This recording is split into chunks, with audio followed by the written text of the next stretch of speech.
অবলীলায় কিভাবে জড়িয়ে থেকেছ সব অক্ষরের গায়ে, অথচ আমাদের কোনোদিন কথাই হয়নি।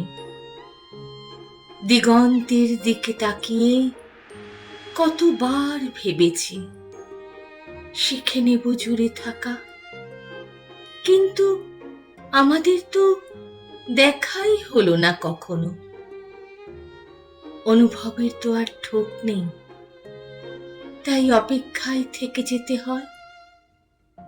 নতুন পোশাকের মতো গন্ধ মাখা অনুভূতিগুলো নিয়ে ছোট বড় টিলাগুলো পেরিয়ে যাই রোজ। মেঘ, কুয়াশা, রোদ, বৃষ্টির সাথে যদি দেখা হয়, যদি কথা হয় কখনো সাক্ষাতে।